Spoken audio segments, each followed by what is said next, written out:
All Hit Radio.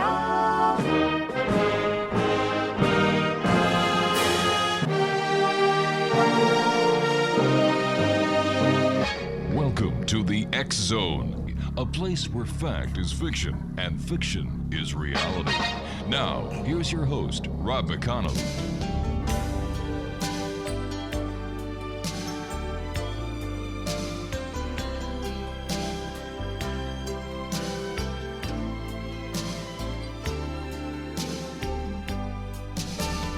Girl, you are to me all that a woman should be. And welcome back, everyone. This is part two of tonight's show here on the X Zone with yours truly, Rob McConnell, from our broadcast center and studios in St. Catharines, Ontario, Canada. And you're listening to us on your hometown radio, Classic 1220, and streamed around the world on classic1220.ca. My guest this hour, X Zone Nation, is Kevin KILLEN. And Kevin is, let me see, we're going to talk about the paranormal this hour. And first of all, welcome to the show, Kevin. How are things where you are? Thank you. I'm glad to be here. Pretty good. It's we're expecting a little remnants from the next system coming through, but right now it seems to be pretty nice down my way. Well, that's good to hear. Tell us a little bit about yourself and how you got interested into investigating paranormal. Sure. I currently am working with people with disabilities as a case manager, and I love that kind of work. Just dealing with being able to help people, better their lives. That's always for me, it's always a rewarding thing. I reside on the eastern shore of Maryland. It is one of the many places I've lived in my life. Paranormal, not really a hot spot, but they do have a lot of good paranormal activity around here. So I've found that out with so close to the Atlantic Ocean, a lot of shipwrecks and a lot of ghostly tales of shipwrecks and pirates and things like that. So it's really a good place to be. I've lived in 5 or 6 different states, a couple different countries, and I've had paranormal experiences in just about all of them. I got interested in the paranormal. My first experience was about 5 years old when I lived in Evanston, Illinois, in a creepy old 19th century house. Oh, that's cool. Me and my mother were home alone one night, and we heard footsteps, and nobody else was in the house. And I turned to my mother and said, "Who's that?" And she said, "Oh, that's my little boy." She couldn't think of anything else because she was scared out of her mind, and she didn't want to scare me. But I distinctly remember that, and that always stayed with me. And I've just had paranormal experiences throughout my life, but that was the catalyst, I think, that got me into this field to do research to try and find answers. But I seem to run up against brick walls and find more questions than answers. But that's, I think, what makes this really exciting. In your opinion, what are ghosts and why do they stick around? I believe that they are. Each of us has a soul, and I believe that once you pass, you can go into different stages. I believe, and some paranormal researchers will also agree with that. But in my belief, I think you can go into stages where your soul actually has to go certain places before it finds its eternal rest, as it were.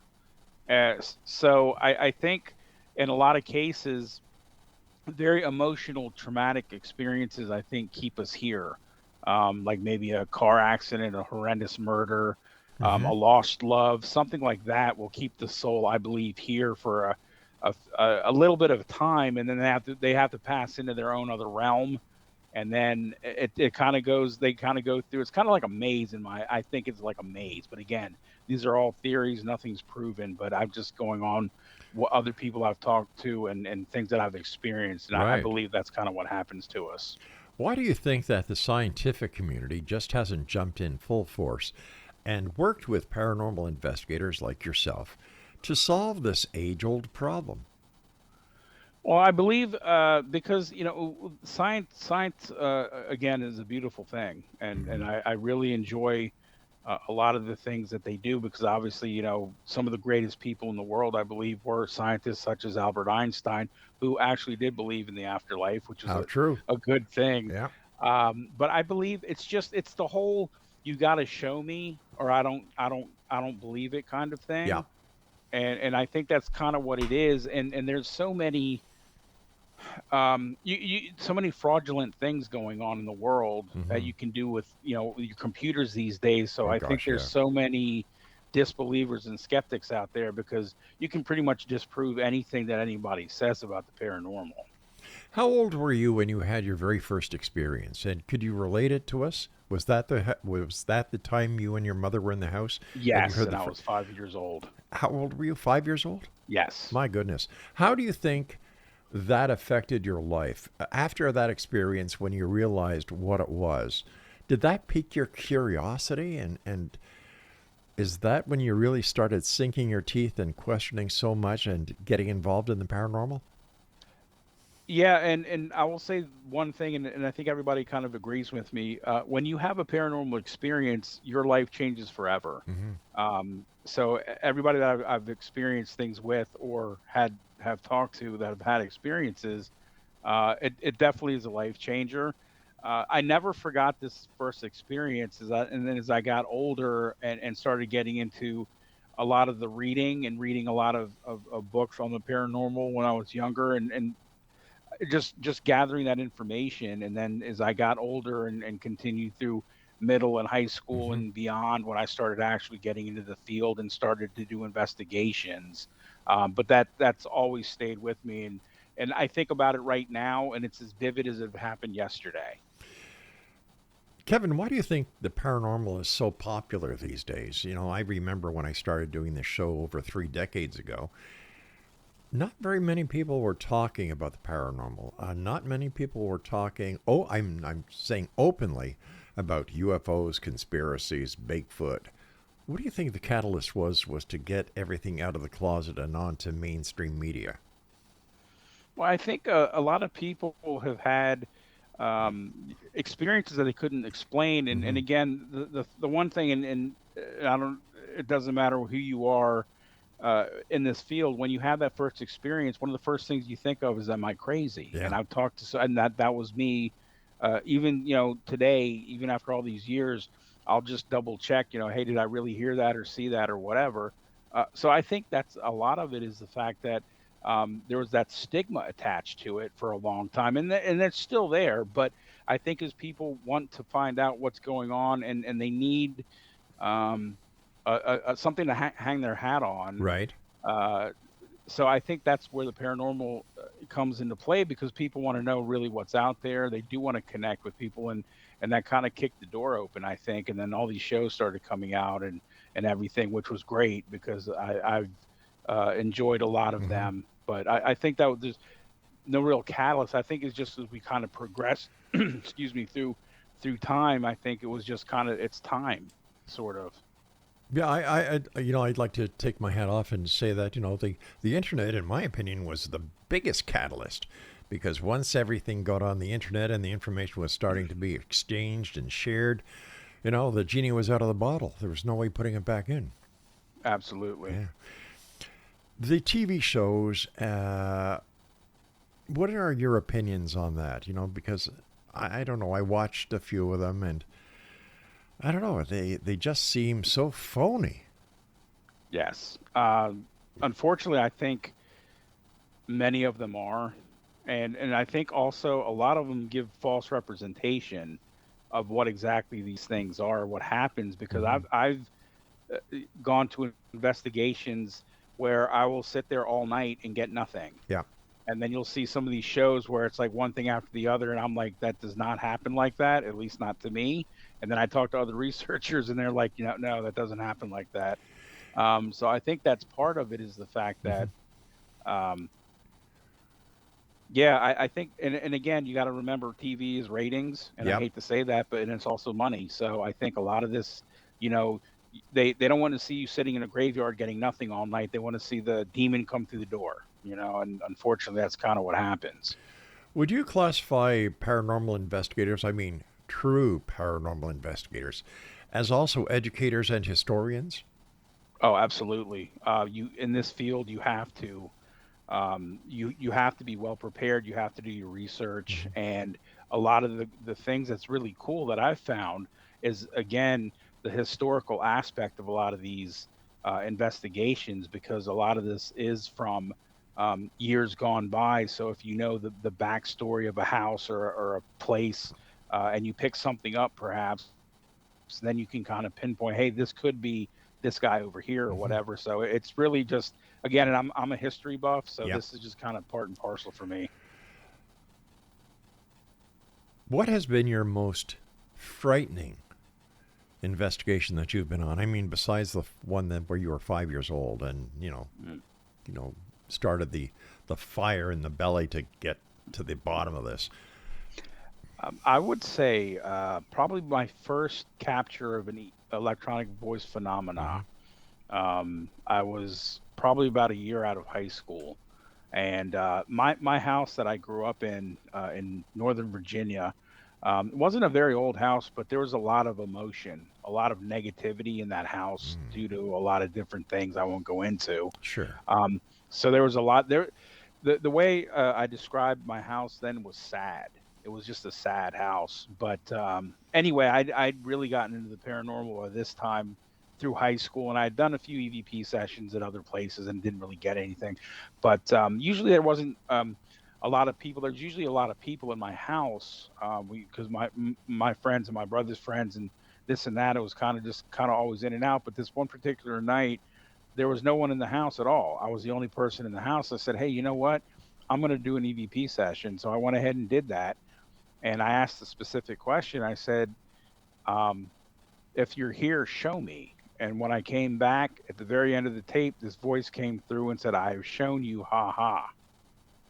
And that literally sent me out of my chair and flying out of the house, because I knew I was the only person in that house at that time, but yet this voice answered my question.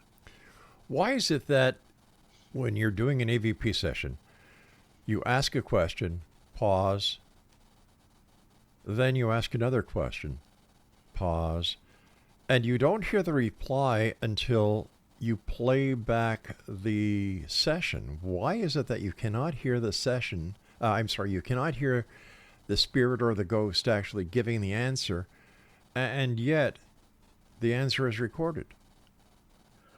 That's a great question, because that's still a great mystery. I've known people, myself included, that will hear something during an investigation and the tapes won't pick it up, but we distinctly heard it with our own ears, but yet the tape didn't pick it up, and then vice versa. I honestly don't really know why that is, and I have to say, for me, the better equipment for ghost hunting is I used to have a handheld Panasonic with the little mini tape. Yeah. And I've went to digital, and I'd rather go back to the Panasonic.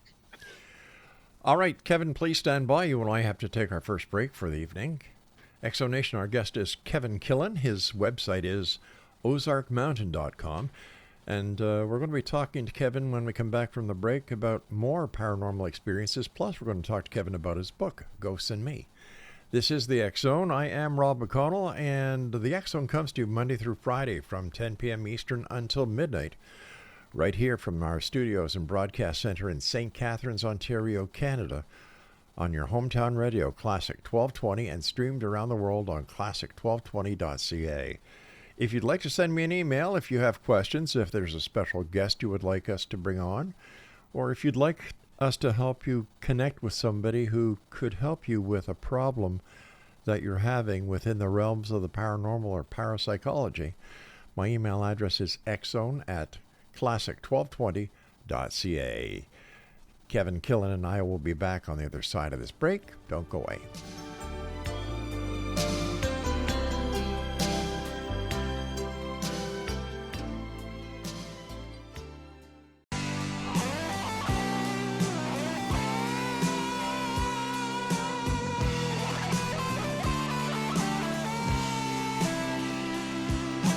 Time and time again I see a love that seems strong was not meant to be. Broken hearts don't always mend. Welcome back, everyone. Kevin Killen is our special guest. His website is ozarkmountain.com. And When you go out to do an investigation, how do you proceed? What is your way of investigating? And does the investigation differ from, let's say, a historical site to a residence to a commercial, or are all of your investigations handled in the same professional way? Yeah, I try to usually handle them the same way. Basically, uh, you can go ahead and do any type of investigating, and Hmm. again, I'm a minimalist, so I don't have a ton of equipment. Basically, I usually just use the handheld Yeah. and my phone where I take pictures, Hmm. and that's pretty much all I need. And I've gotten some really good stuff with that. But I've investigated homes, I've investigated cemeteries, I've investigated commercial businesses, and battlefields. So I've kind of ran the gambit, and I've got some great stuff.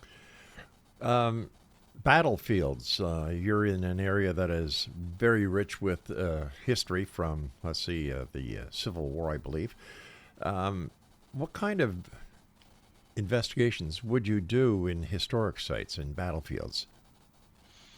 Well, when I was in Northern Virginia, again, as you said, I was surrounded by history with Right. the battlefields all over, and I actually did. I came up with the idea um, about 2 years ago that I would like to do a battlefield ghost book, Mm, because I've read so many things about all these great battlefields and all these people having paranormal experiences. I said, hey, you know what? Let's go ahead and do that. yeah. So I've been to a number of them, and basically it's just walking around and with a handheld and hitting record and really not saying much, just letting them talk. And I've gotten some really good stuff.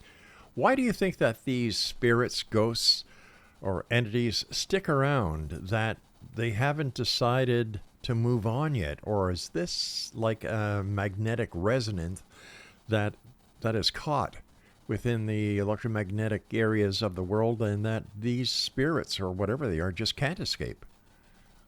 Yes, I believe it's both actually. And the second part of what you were talking about is called the stone tape theory, Hmm. which, if you think about it, it makes sense, because if Earth is really surrounded by an electromagnetic field, Right. if anybody out there, and again, with you being in radio, you definitely know about bulk erasing. Oh, big time. Yeah. Yeah. So with the ions being rearranged, that's kind of like, I guess, what the stone tape theory is that the emotional imprint goes onto the electromagnetic field, Yeah. such as a tape does that when you record. And I know for the millennials and all that, we did have things called tapes at one time.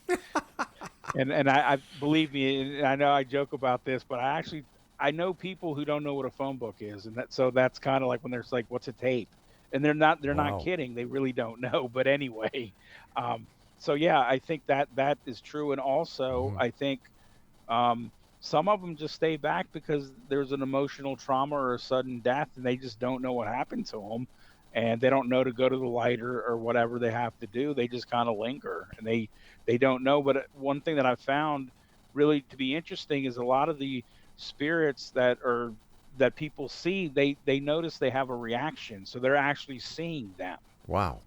So in some of these cases, and my thing is, and I've thrown this out there, and I'm obviously not a groundbreaker, but I always think, what if what if we are their ghosts? Mm. You Very know? interesting theory. Very interesting. So if these ghosts have a, oh, what's the word I'm looking for here? If they have the ability to see and to interact, how can they be dead? Exactly. And see, this is the one thing that's always gotten me tripped up throughout this whole thing. And Hmm. I've had a really good debate with a friend of mine who's actually a scientist. Uh, as we know, obviously, as I'm speaking to you and you're speaking back to me, Yeah. we're using vocal cords and brains. Right. If you're dead, you don't have those things. I can't explain it. All I know is that I've captured voices and I've heard voices when nobody else was there. I don't know how that works, but that always gets me when people throw that out, skeptics will be like, well, you don't have vocal cords, how can you talk? I don't know, but it's really interesting how that is, because in theory, yes, they wouldn't be dead, but obviously they are. That is strange. That is really strange. Mind you, there's a lot of paranormal investigators now who are looking towards quantum physics, where they're saying that they could be in another dimension. Yes. And that the dimensions cross at certain times, and that's when you get to see and interact with these spirits. What is your take on that theory? I actually support that. I've thought, one of my theories is that, in discussing this with a lot of people, is that I believe that there are portals all over the world that beings or entities, whatever you want to call them, can actually freely go through them to enter our realm and go back to their realm. And I take, and I'm going to show my age here, the video game Pac-Man. No, I know it well. Back in the day when the ghosts or Pac-Man used to be able to go out the side of the screen and come back through the other side. That's kind of what I have in my head, is that they're freely able to do that, to go through these portals, and they can end up anywhere they want. Do you think at a time the spirits or ghosts get totally annoyed with humans always interrupting whatever they do, or you get the group of investigators who come in time after time, different investigators, and the hotter the location is, the more investigators that show up? Do you think that they might actually get pissed off?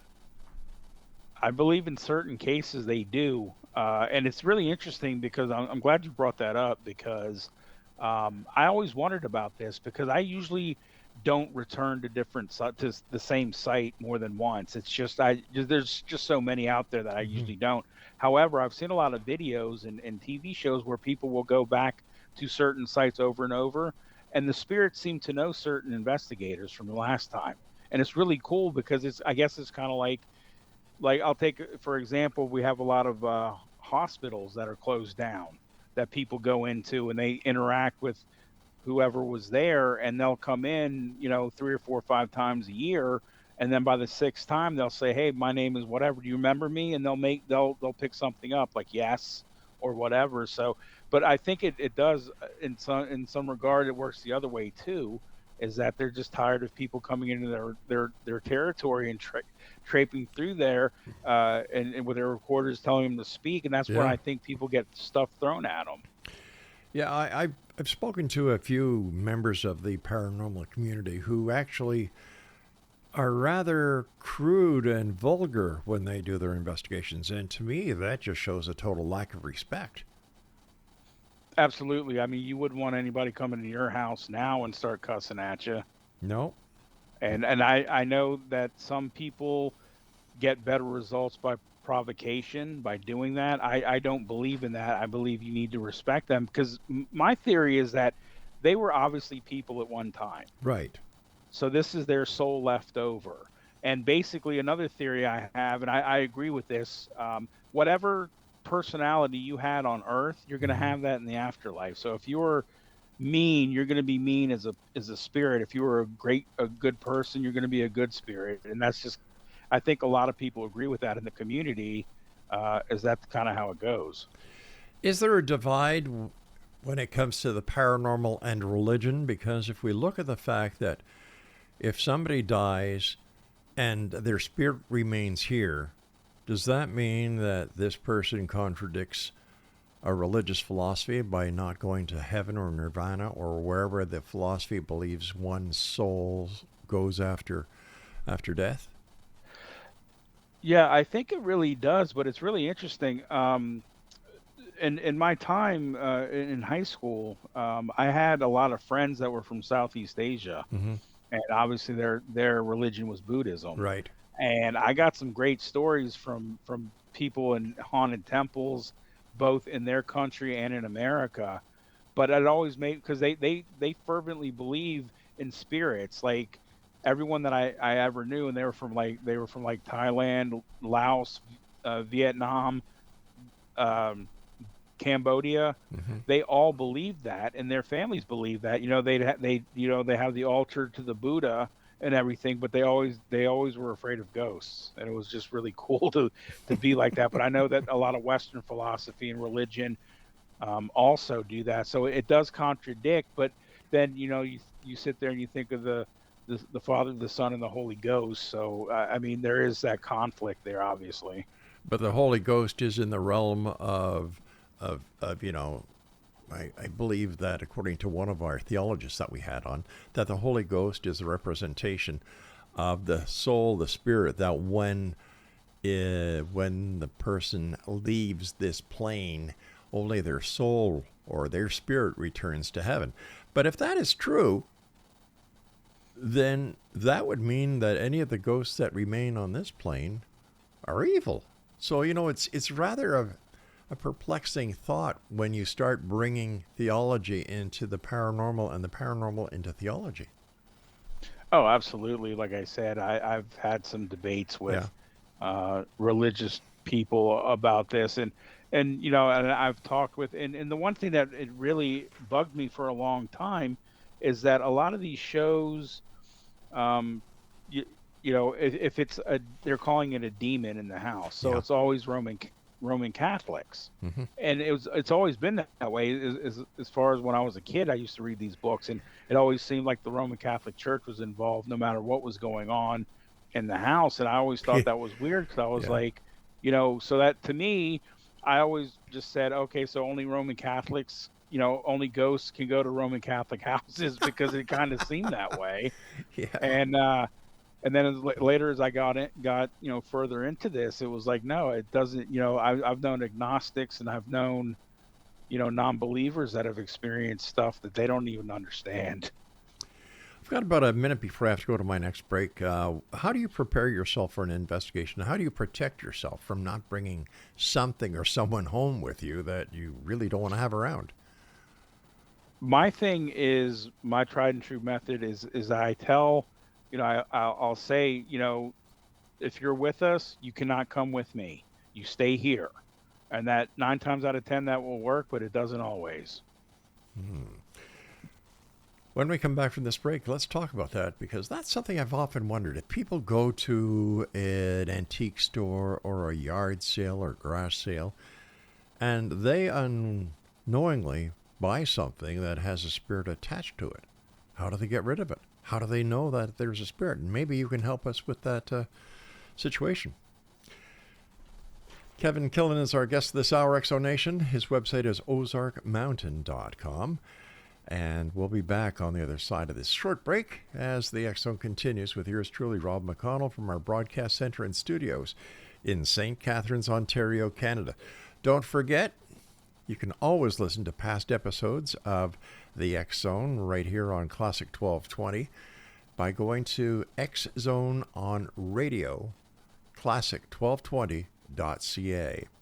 And there's a lot of neat information there and a lot of ways that we make our listeners happy. I'm Rob McConnell, and we'll both be back as we return. So whatever you do, don't go away.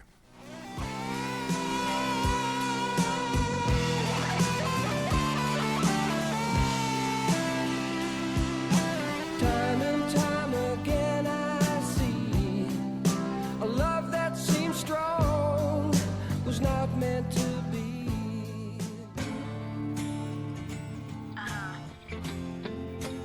Life's like this. That's the way it is.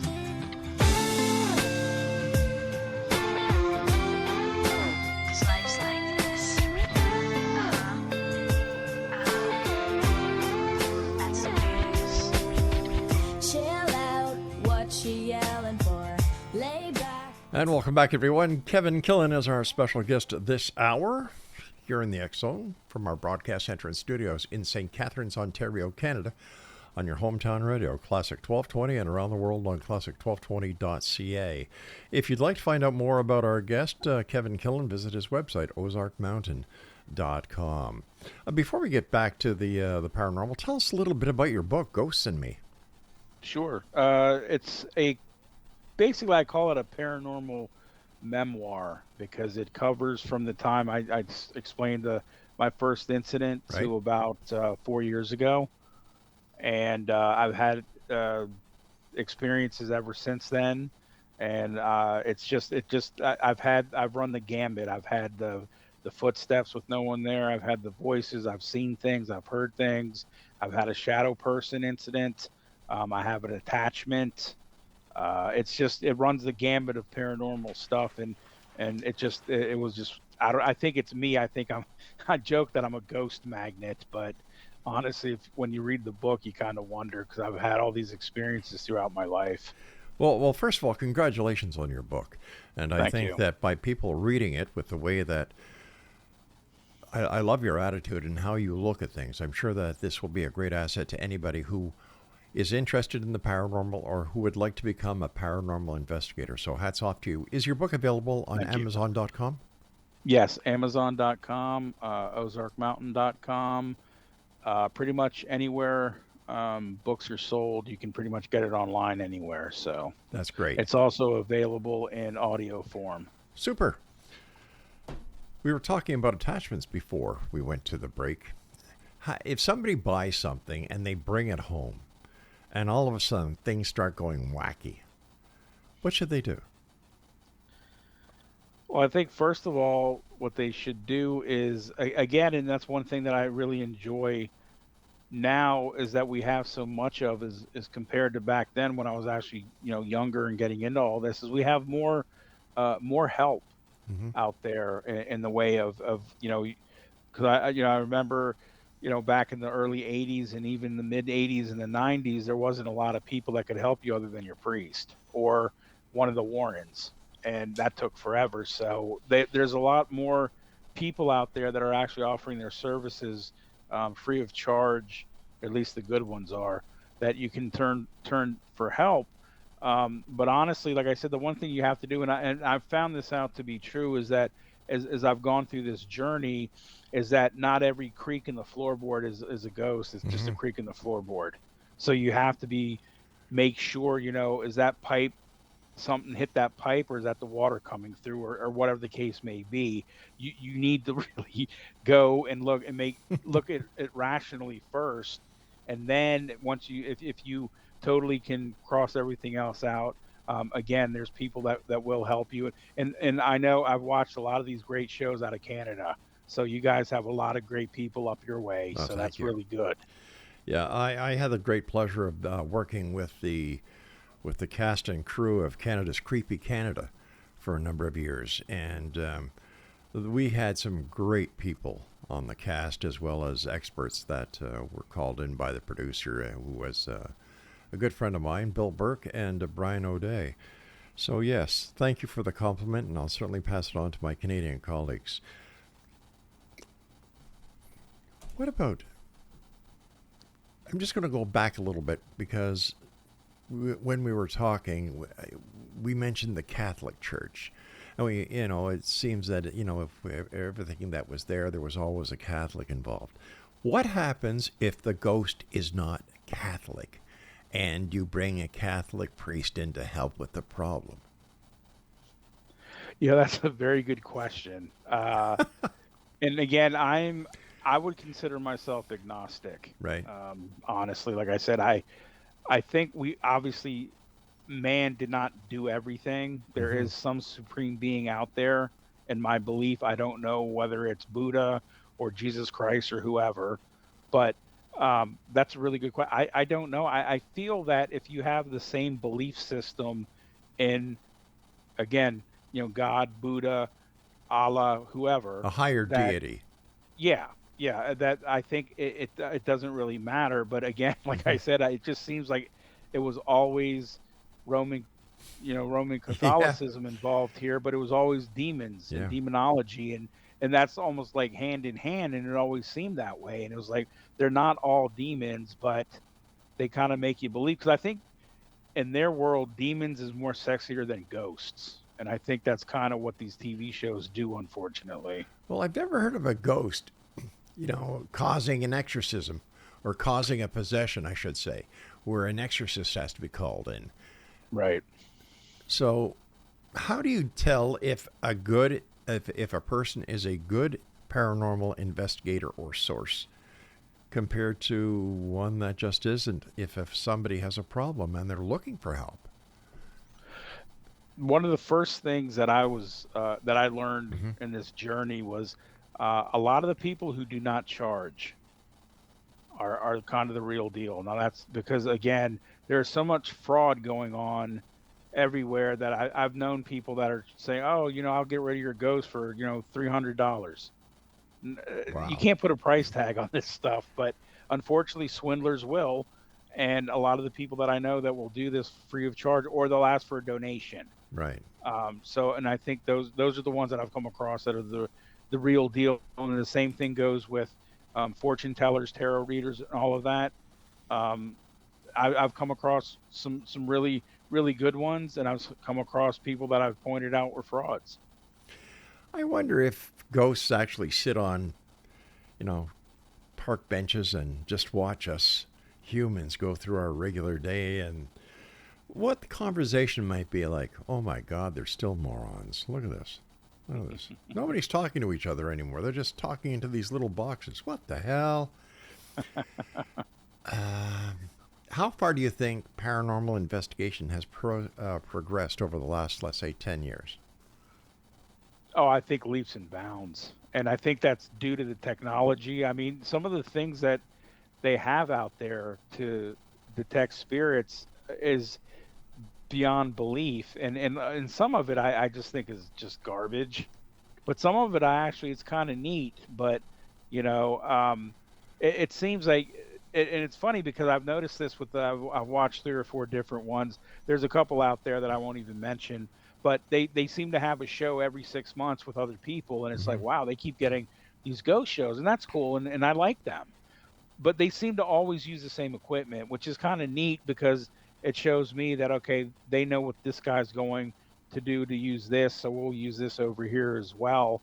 But I think the technology has just blown it out of the water because, but also on the other hand, you would figure we would have more definitive proof of spirit activity with all the electronics, and we Sure. still don't. How can technology be built or designed to investigate the paranormal if you don't know what the paranormal is? Again, very good question. I think a lot of what I didn't understand early on in doing a lot of research is that the earlier people, like Thomas Edison, was trying to develop a spirit box Yeah. to talk to the dead. Yeah. And then you had Houdini and what he did, and then of course a lot of these philosophers that you wouldn't seem to think that would believe in the paranormal were really into the paranormal, and you're like, wow, back in the 1900s, and there was a lot of fake things going on there, but yeah, it's just amazing to see how that goes ahead. But again, you're right, because like I said, I've done EVP sessions where I have had to debunk everything because I can say that's a car or that's a Right. bird, and that's fine because you're supposed to. Yeah. Because I can't say, oh my God, what was that? Oh, that was that tree talking to me. No, it wasn't. It was the wind going through the tree. So I've come across a lot of that, but in my journeys, I've tried to get better at differentiating between what I think is a spirit and what is natural. Have you ever been physically assaulted by a ghost? I have not been assaulted. I've been touched. I actually had a attachment that female that would join me in the shower. Kinky. It was disturbing to say the least because Did she wash? Did it she was wash it was your a back? blast of cold air that kind of wrapped around you, Hmm. and it was just and I describe it in my book, but no, I still get touched every once in a while. Like they like to and for them it's just letting me know that they're there. It's not anything malicious. They're just like, hey Um, Kevin, let me touch your hair. So do they wash your back? This one did not. Ah. Why do you think some people like yourself have all these experiences, and then you've got other people like me, who has never had an experience. I want to believe, but I'm an ex-cop. I want to see proof. I want to see evidence. And you're right. If I had a paranormal experience, to me, that would be the evidence. But because I've never had a paranormal experience, how do we explain this? You know, were you born under the right sun, the right star configuration? Are you much more receptive? Actually, I think for me, my heritage has a lot to do with it being Irish. I think the Celtic people have some inherent gift of sight, and they can do. And again, that's just that's for me. I've known other people from other countries that are like that, but I believe for me, and my mother had something, but we never really discussed it before she passed. Yeah. And I wish I had talked to her, because I know now she had more than she let on. She knew things and saw things and heard things, and we never discussed it really. And I wish I kicked myself, wondering what stories she could have told me. But again, I think for me, it's mostly my Celtic heritage. Well, I'm Irish as well. And it seems that you got the ghost and I got the Guinness. So it's a fair exchange, because you and I can talk about this.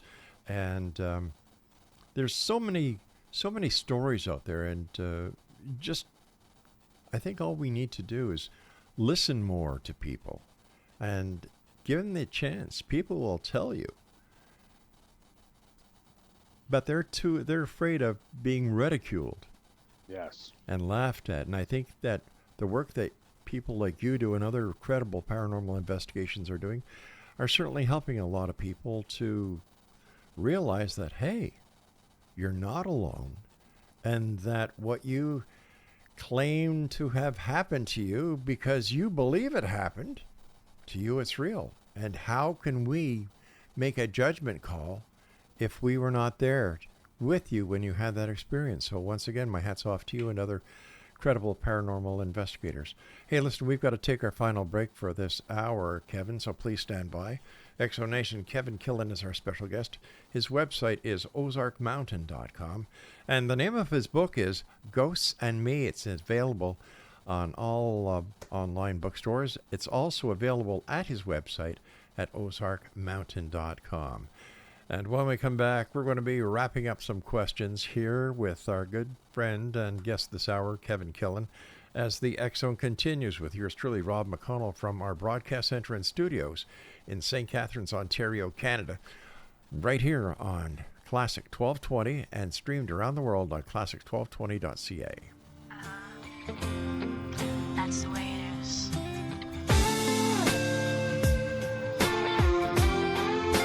'Cause life's like this. That's the way it is. Chill out, what you yelling for? Lay back, it's all been done before.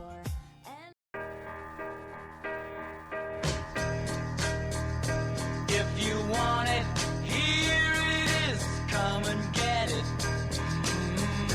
Make your mind up fast. If you want it anytime, I can give it. But you better hurry, 'cause it may not last. And welcome back. Kevin KILLEN is our guest this hour, the final hour of tonight's show here on the X-Zone on Classic 1220 and around the world on classic1220.ca. His website is ozarkmountain.com, and he's the author of a real cool book entitled Ghosts and Me. It's available on Amazon.com, but it's also available on the ozarkmountain.com website. But you were telling me, Kevin, that you're also in the midst of collecting stories on near-death experiences. Tell us about that. Yes, I myself had one almost 5 years ago, and basically the doctor said I shouldn't even be here. I had the Widowmaker heart attack, if anybody's God. familiar with that, and the doctor does not know how I survived, but here I am.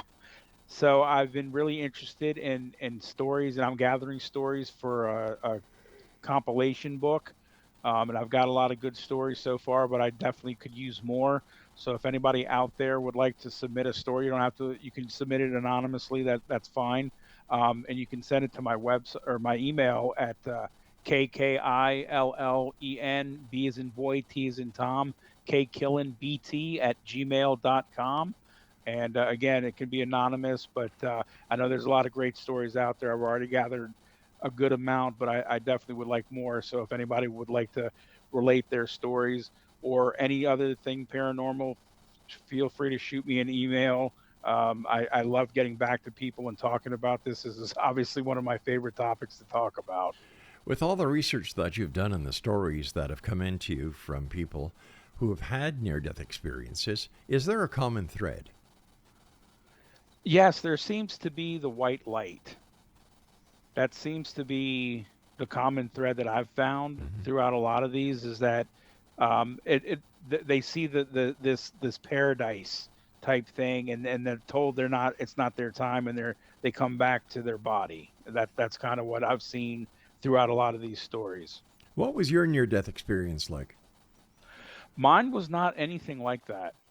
I actually, and actually, when I was starting to write this book, I that was like the first part of the book. I was explaining mine. I was in the hospital getting the stent put in, Right. and I had everybody working on me because I had the massive heart attack, and I just felt this feeling of calm and peace come over me, and I thought to myself, if it's my time, I'm okay with it. I can move on.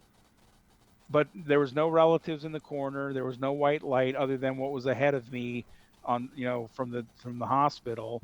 But it was just this incredible. I've never felt such a calm feeling in my life ever. And I talked to some friends of mine in the field, and they said you had a near death because you were ready to go, but yet you didn't, but you could have. And it was, again, I can't even explain the calmness. It was just this amazing feeling. And for whatever reason, and I'm glad that I'm still here. But again, another mystery. Why did I make it and others don't? Do you fear death now? No, I do not. Yeah, that's what I get from a lot of people that we've had on the show who have had near-death experiences, that they no longer fear death. Why do you think death is so, I was going to say frowned upon, but we all know the answer to that one. Feared. Why do you think death is so feared if there's nothing to, worry about except departing and leaving everybody behind that you love when you die, based on the information given to researchers on near-death experiences who all say that, it was a great experience. I haven't heard anybody give me a bad experience when it came to an NDE. Yeah, I've actually heard of a few. Really? But I don't really know if they were NDEs or something else, but it involved hell and the devil and this and that. And I just was kind of like, okay, well, if that's what you experienced, I'm not going to say that you didn't. I think, honestly, for most people, because death is finality, I think that might be their fear. But yet I know, at least I believe now, that death is not. Death is the beginning, quite, And I know that's, I know other people have thrown that out there and everything, but I honestly believe that. Well, that death is the beginning. Well, maybe this existence we're in is the real embryo of our birth. And yes, when we pass, we are not actually dying, but we are being born. In fact, if we look at nature's been trying to put this through our thick skulls since the beginning of time. yes. The 4 seasons. Spring, everything comes to life. Summer, life flourishes. Fall, everything withers. Winter, everything dies. But what happens again in the spring? Yep. Butterflies, the same thing. The larvae, cocoon, bang, out comes a butterfly. If somebody wants to become a paranormal investigator, what, in your opinion, should they do? I believe one of the best things they can do is research.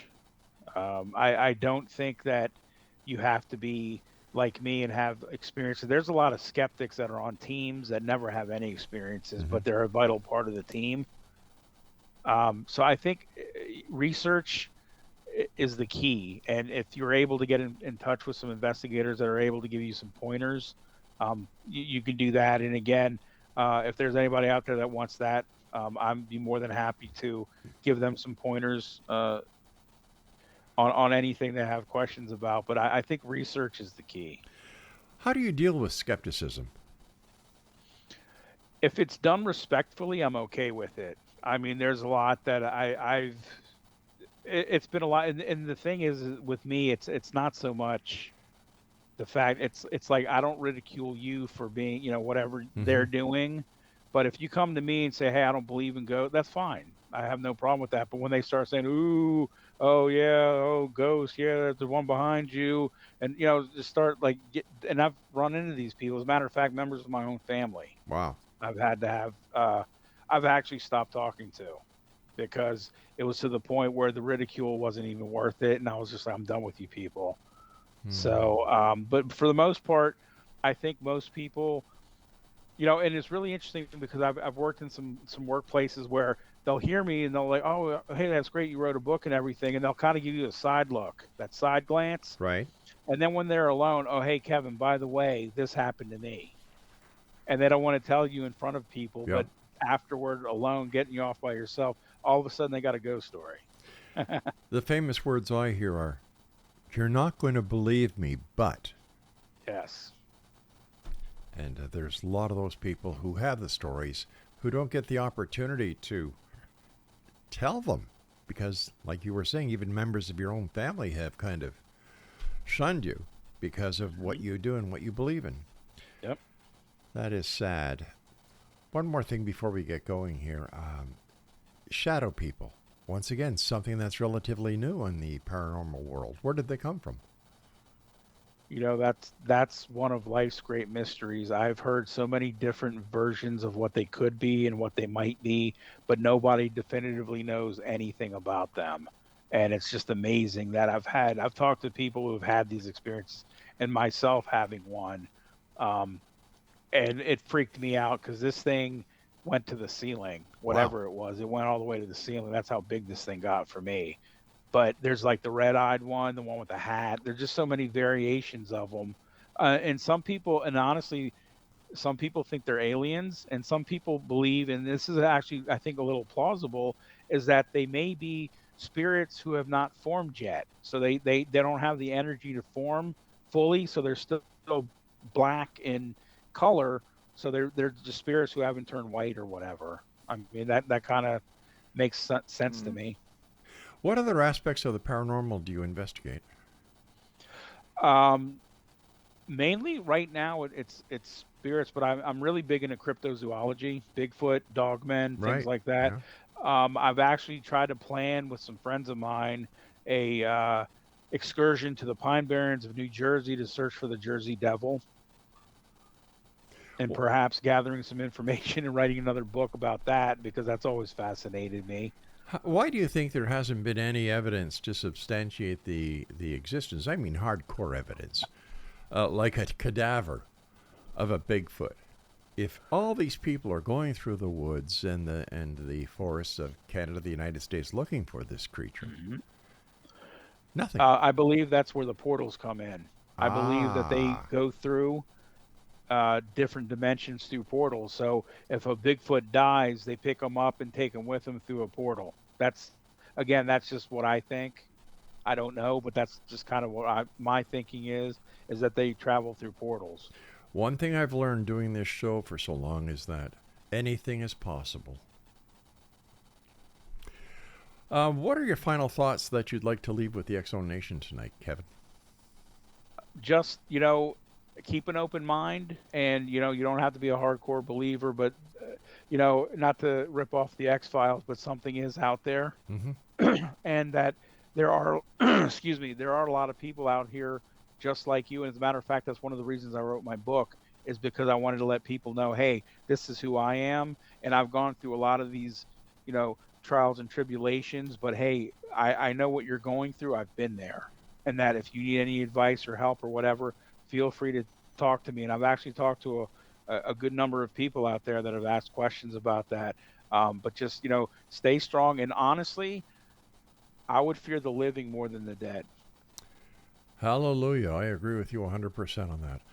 Yeah. Let's get back to how our listeners can contact you with their NDE stories.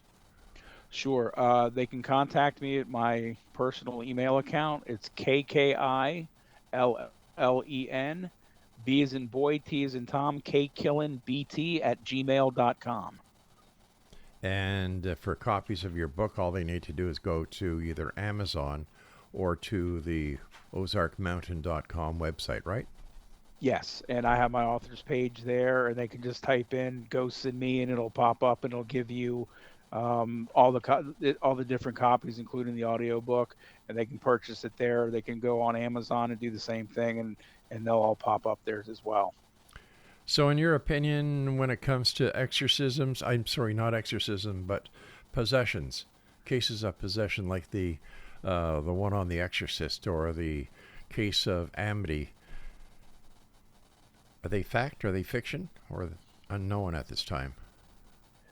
I would say, honestly, I think it is true. And the reason I say that is because I do believe that there is evil in this world. Mm-hmm. Not necessarily demonic like they want to portray it as, right, but there is real evil in this world. And I think obviously the balance is the good. So I do believe things can get, and again, I know, and that was a good point of the Amityville case with the, Catholicism and the Roman Catholic Church and everything. But, there are just evil spirits out here. They're not demonic. They're just evil spirits. They're evil people. They're evil in life, and they're going to be evil in death. And again, everything's lumped into the whole demonic thing. And I think that's wrong, but that's what happens. But yeah, I do believe that there is truth to these possessions. Kevin, the time has come when you and I must say so long. So thank you so much for sharing your time with us here on the X Zone. And Hey, X Zone thank you Nation, for having me. My great pleasure. When your new book comes out, let us know. We'll get you back on. And Absolutely. X Zone Nation, if you'd like to get a copy of Kevin's current book, his website is ozarkmountain.com. And that's it for tonight. I'll be back, tomorrow night, as once again we cross the time-space continuum to the X Zone, a place where people dare to believe and dare to be heard Monday through Friday from 10 p.m. Eastern until 2 a.m. Eastern, right here from our studios in St. Catharines, Ontario, Canada, on Classic 1220 and classic1220.ca. So until tomorrow night, my friends, always keep your eyes to the sky and your heart to the light. Good night, everyone.